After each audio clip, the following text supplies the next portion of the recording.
ഞാൻ നല്ല തൂങ്ങി, ഒന്നും അറിഞ്ഞില്ല. നീ തൂങ്ങിയോ? നിജമാ സന്ന തൂങ്ങല. എന്തേ, നിനക്ക് സുഖമില്ലേ?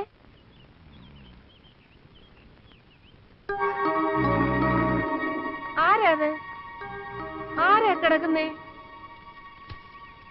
അയ്യോ, ഇത് നമ്മുടെ ഹരികൃഷ്ണനല്ലേ മോനെ. നമ്മുടെ ശാന്തി മുഹൂർത്തം ആകെ കലങ്ങിപ്പോയില്ലേ? ഞാൻ ഉറങ്ങിപ്പോയി. അമ്മ, അമ്മ നിനക്ക് എന്ത് പറ്റിയടാ മോനെ? ഏത് കുട്ടിച്ചാത്തനാണ് നിന്നെ എടുത്ത് ഇവിടെ കൊണ്ടുവന്ന് കിടത്തിയത്? എന്റെ ഭഗവാനെ, എന്റെ കുഞ്ഞിനെ ആരാണ്ട് കൈവശം കൊടുത്തേ. അയ്യോ, എന്താ കാര്യം? എന്ത് പറ്റിയടാ? എന്താ അവനെ പശു തൊഴിച്ചോ? വീട്ടിനകത്ത് സുഖമായിട്ട് കിടന്നുറങ്ങി എന്റെ കുഞ്ഞ് നേരം വെളുത്തപ്പോ എങ്ങനെയാ ഈ തൊഴുത്തിനകത്ത് കിടന്നുറങ്ങുന്നത്? ഈ വീട്ടിലെ ആണുങ്ങൾക്ക് മുഴുവനും എന്തോ ദോഷകാലോ. നീ എവിടെയാടാ രാത്രി കിടന്നത്? മുറിയില്. ഉറങ്ങി എണ്ണീറ്റതോ? ദാ ഇവിടെ. അതെന്താ, ഇവിടുത്തെ പശുക്കൾക്ക് കാന്തശക്തി ഉണ്ടോടാ? കഴിഞ്ഞ ജന്മം ഇന്നലെ പോത്തോ മറ്റോ ആയിരുന്നിരിക്കും, അതാ ഇപ്പൊ ഇവിടെ കിടന്നുറങ്ങുന്നത്. ഇനി ഞാനൊരു സത്യം തുറന്നു പറയാം. അമ്മേ ഇങ്ങൊന്നേ.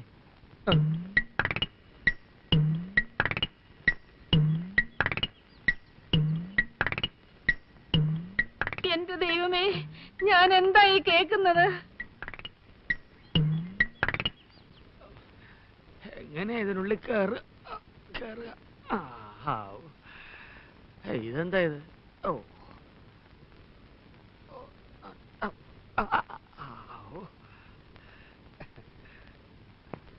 അച്ഛാ, പാന്റ് അമ്മാവാ, പാന്റ്. എന്താടാ, വല്ല പ്രേതബാധയുണ്ടോ? ഓരോരോ ലീലാവിലാസങ്ങള്. മോഹം ഉണ്ടെങ്കില് അവനവന് ചേരുന്ന ഒന്ന് തയ്പ്പിക്ക, അല്ലാതെ പാകമാവാത്തത് വലിച്ചു കയറ്റുകയല്ല. എനിക്കിത് പാകാണ് അച്ഛാ, പിന്നെ ഇട്ട് പരിചയമില്ലാത്തോണ്ടാണ് ഈ ഞൊണ്ടല്. അമ്മേ, ഇപ്പൊ എന്നെ കാണാൻ ഒരു സ്റ്റൈലില്ലേ? അയ്യോ അമ്മാവാ. ആരെ കാണിക്കാനാണെങ്കിലും ശരി, ആര് വേഷം കിട്ടിയാലും ശരി, ഹരികൃഷ്ണന്റെ കാര്യത്തിലുള്ള തീരുമാനം എനിക്ക് ഇപ്പൊ അറിയണം. എന്താടി കാര്യം? ഇന്നലെ രാത്രി അകത്ത് കിടന്ന കുട്ടി നേരം വെളുക്കുമ്പോ എങ്ങനെയാ തൊഴുത്തിലെത്തിയത്? നിങ്ങൾ എല്ലാരും കൂടെ കൂടി അവനെ എടുത്ത് അവിടെ കൊണ്ടുവന്ന് കിടത്തി. അതെ, നിങ്ങൾ എല്ലാരും ചേർന്നാ അങ്ങനെ ചെയ്തത്. ഉറക്കത്തിലേ അവൻ എങ്ങനെ തോന്നിയത്രേ? രക്ഷപ്പെടാൻ വേറെ വഴിയൊന്നുമില്ലായിരുന്നു. അതാ അമ്മയോട് ഞാൻ അങ്ങനെ പറഞ്ഞത്. അമ്മയെ പറ്റിക്കാൻ എളുപ്പ, ബാക്കിയുള്ളതെല്ലാം തനി രാക്ഷസന്മാരാ.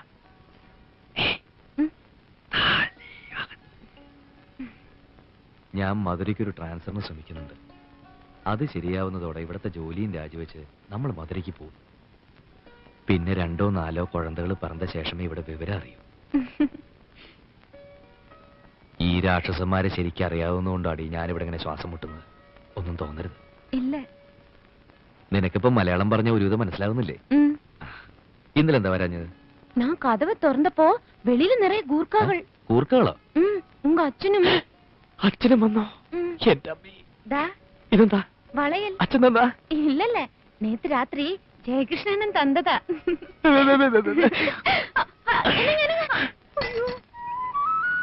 ഇത് നിനക്ക് തിന്നാനോ നിന്റെ പശുവിന് തിന്നാനോ? അധികം ലോഹ്യൊന്നും വേണ്ട. വീട്ടിൽ പുതിയ വേലക്കാരി വന്ന ശേഷം അവിടെ ഇത്തിരി മാറ്റമൊക്കെ ഞാനും കാണുന്നുണ്ട്. നേര് പറഞ്ഞാൽ വന്നത് വേലക്കാരിയല്ല, ഒരു ദേവതയാണ്. അടുക്കള ദേവത. സത്യം പറ, നിനക്ക് എന്നെ ഇഷ്ടമാണോ? പറ, ആണോ? ഞാൻ പറഞ്ഞ നീ എന്തും ചെയ്യുവോ? എന്നാ ഈ വെള്ളത്തിലോട്ട് ചാടും. ചാട്. നേര് പറഞ്ഞ മുതലാളിക്കൊന്നും തോന്നരുത്. മക്കൾക്കൊക്കെ ഇത്തിരി കാറ്റുവീഴ്ചയുണ്ട്. എന്താ ഇപ്പൊ അങ്ങനെ തോന്നാൻ? അല്ല, ഒന്നിച്ചുള്ള ഈ തടം തുറക്കലും വളവിടലും കളപറിക്കലും ചാക്കിൽ നിറക്കലും ഒക്കെ ഇത്തിരി കുറഞ്ഞു എന്ന് എനിക്കൊരു തോന്നൽ. ആ തോന്നൽ അനാവശ്യമാ. ഗോപികൃഷ്ണൻ ഇത്തിരി വിത്ത് വാങ്ങിക്കാൻ പോയി. ജയകൃഷ്ണൻ ഇത്രയും നേരം ഇവിടെ കിളയ്ക്കാനുണ്ടായിരുന്നു, ഇപ്പൊ ഒന്ന് കുളിക്കാൻ പോയി. എന്നാ എനിക്ക് പിഴച്ചു. മുതലാളി, ഞാൻ പറഞ്ഞത് അടിയോടെ വെട്ടിക്കള. അയ്യോ എന്റെ കാലേ. ഇയാളെ കല്യാണം കഴിച്ച ഈ കൊള എന്റെ പേരിൽ എഴുതി തരുമോ? ഓ, എഴുതി തരാം. തറവാട്ടിലേക്ക് കൊണ്ടുപോകുമ്പോ 2 ബക്കറ്റ് വെള്ളം മാറ്റി വെച്ചേക്കണം. ഞങ്ങൾ അച്ഛനും മക്കൾക്കും ഇടയ്ക്കൊന്ന് കുളിക്കണ്ടേ? ഇപ്പൊ ഇങ്ങോട്ട് ആരെങ്കിലും വരുമോ? ഏയ്, ആരും വരില്ല. നീ ധൈര്യമായിട്ട് കുളിച്ചോ. എന്നാ ചേട്ടനും ചാട്. ചാട്.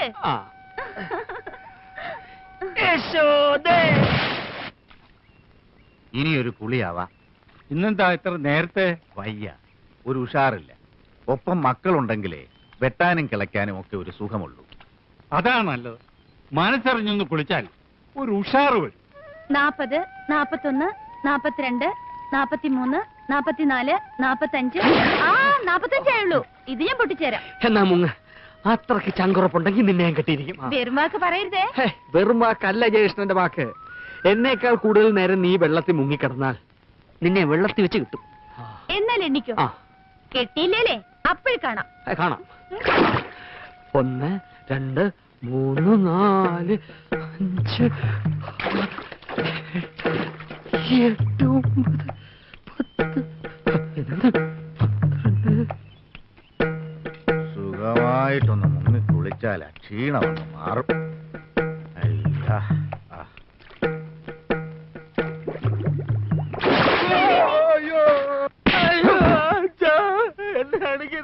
കഴിവറ പോലെ കണ്ട തേവിടിശികൾക്ക് കലക്കി കുളിക്കാനാണോടാ കാരണവന്മാർ നിനക്ക് കുളം കുഴിച്ചു തന്നിരിക്കുന്നത്?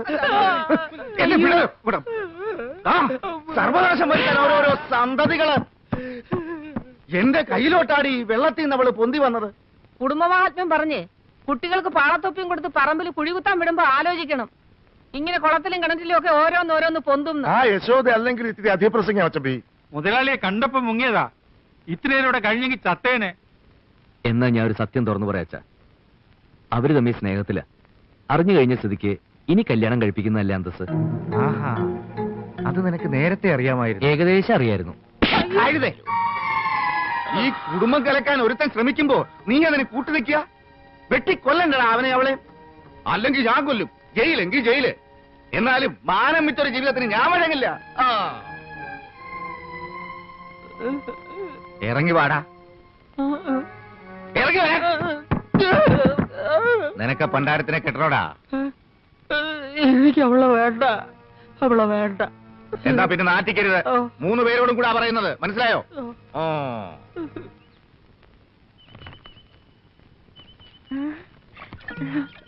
നീ ഇങ്ങോട്ട് വന്ന് ആരെങ്കിലും കണ്ടായിരുന്നോ? അരിച്ചില്ല. അരിച്ചില്ല അല്ല, അറിയില്ല. അരി ഇല്ല. ആ, നമ്മുടെ കാര്യത്തിന്റെ ആദ്യ പടിയായിട്ടാ ഞാൻ യശോദയുടെ കാര്യം ഒന്ന് എടുത്തിട്ട് അതാകെ തരിപ്പണമായി. എവിടെ പണം വരും? ഓ, പണത്തിന്റെ കാര്യം അല്ല പറഞ്ഞത്, തരിപ്പണത്തിന്റെ കാര്യം. തരിപ്പണം എന്ന് പറഞ്ഞാൽ പിന്നെ ആകെ നാശമാച്ച്. അതാ എന്നെ കൊണ്ടിടുവാങ്ങളാ? നിന്നെ കൊല്ലാനോ? നല്ല കാര്യായി. മன்னிச்சிடுங்க. മന്നിച്ച കാല് വരെ പോവോ? രാജാവിൻ പാർവൈ റാണിൻ പക്കം തേടുതി സ്വർഗം കൈ ഓടുതി വെക്കം പൊന്മാലൈ മയക്കം. പവിഴം ഇങ്ക വന്നതുക്കപ്പുറം ഊருக்கு പോകവേ ഇല്ലേ? പോകണമെന്ന് ആശയില്ലേ? പവിഴത്തിന് ഈ വീട് പിടിച്ചോ?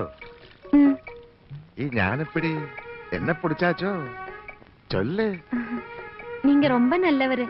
ஏன் இன்னும் கல்யாணம் കഴിക്കില്ലേ? എന്റെ ഹൃദയം കാണാനുള്ള ഭാഗ്യം ഒരു പെൺകുട്ടിക്ക് ഉണ്ടായാലല്ലേ എനിക്കൊരു കുടുംബം ഉണ്ടാവൂ. എടുത്ത് താലോലിക്കാനുള്ള വിവരദോഷം പറയരുത്. ആണിന്റെ ഹൃദയത്തിലേക്ക് നോക്കിയാലൊന്നും പെണ്ണ് പ്രസവിക്കില്ല. അതിനിത്തിരി ചങ്കൂറ്റം വേണം. ആയ കാലത്ത് അത് കാണിക്കാതെ ഇപ്പൊ കിടന്ന് നിലവിളിച്ചിട്ട് കാര്യമൊന്നുമില്ല. നീ എവിടുന്നാ പൊട്ടി വീണത്? പൊട്ടി വീണൊന്നുമല്ല, മുളച്ചതാ. ചൂടാവാതറാ, അവളൊന്ന് പൊയ്ക്കോട്ടെ. അതെ, ഒരു കാര്യം തുറന്നു പറയുന്നോണ്ട് വിഷമം തോന്നരുത്. തെരഞ്ഞെടുപ്പ് കാലത്ത് രാഷ്ട്രീയക്കാര് ഈ ചുവരുകളൊക്കെ ബുക്ക് ചെയ്യാറില്ലേ? അതുപോലെ ഞാൻ ആ തമിഴ് പെൺകുട്ടിയുടെ മനസ്സില് ബുക്ക്ഡ് എന്നൊന്ന് എഴുതിയിട്ടുണ്ട്. ചങ്കുറ്റം കാണിച്ച് അത് മായച്ചേക്കരുത്.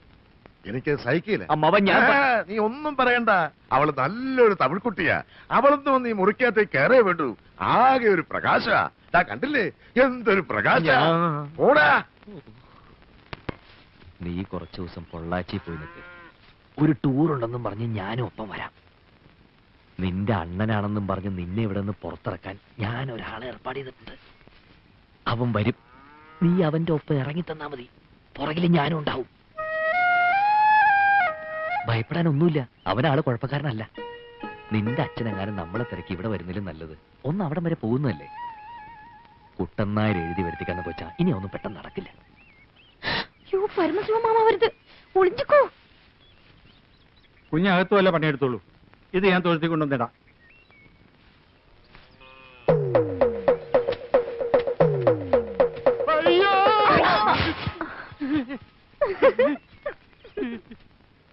ആരുമില്ലാത്ത നേരത്താ നിന്റെ അണ്ണം വന്നത്. വിശേഷങ്ങൾ ചോദിക്കാൻ നിന്നപ്പോഴാ മിണ്ടാനും കേൾക്കാനും കഴിയാത്ത ആളാണെന്ന് അറിഞ്ഞത്. നീ ആണെങ്കിൽ അത് എന്നോടൊട്ട് പറഞ്ഞതുമില്ല. പെട്ടെന്ന് പോണോന്ന് പറഞ്ഞു. ഇപ്പഴേതാ പൊള്ളാച്ചിക്ക് ബസ്? നീ എപ്പോഴാ വരിക? ഞാൻ പോനാ അമ്മാക്ക് കഷ്ടമാ இருக்குல்ல?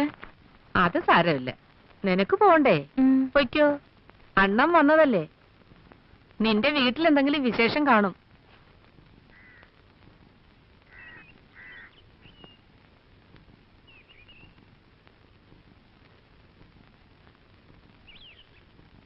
ഇത് വെച്ചോളൂ, ഒരു വഴിക്ക് ഇറങ്ങുന്നതല്ലേ. നിന്റെ അണ്ണന് തമിഴും മലയാളവും എല്ലാം ഒരേ ശബ്ദ.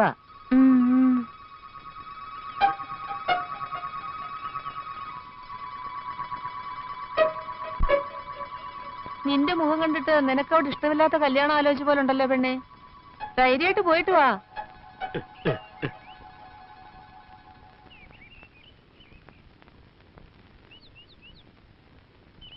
ആ ബാഗിങ് തന്നെ പേടിക്കേണ്ട, മുന്നിൽ നടന്നോ, ഞാൻ പിടിച്ച് തിന്നാനൊന്നും പോകുന്നില്ല. വേഗം നടക്ക്. തന്നോട് ആരുടെ കോപ്പി ഇതിലെ പോകാൻ പറഞ്ഞത്? ഞാൻ അവിടെ നിൽക്കുന്നല്ലേ പറഞ്ഞത്. നിങ്ങൾ വരാൻ പറഞ്ഞ ഇടവഴിയിൽ പരിചയമുള്ള 1-2 ആളെ കണ്ടു. ഇനിയിപ്പേ ഈ സഹോദര ബന്ധം ഇതോടെ മറന്നേക്കണം. രഹസ്യമാണെന്നും വിചാരിക്കണ്ട, പരസ്യം തന്നെ. താനിത് ആരോടെങ്കിലും പറഞ്ഞാലും വലിയ പ്രശ്നമില്ല. പോ. ശരി. അണ്ണൻ എപ്പടി? പാത്താ കാലം മാതിരി ഇരിക്ക്. സാരമില്ല, സമാധാനപരമായ കുടുംബജീവിതത്തിലേ ഇതൊക്കെ പറഞ്ഞിട്ടുള്ളതാ. ഇനിയിപ്പോ എങ്ങോട്ടാ? നേരെ പൊള്ളാച്ചിക്കോ അതോ പോലീസ് സ്റ്റേഷനിലേക്കോ?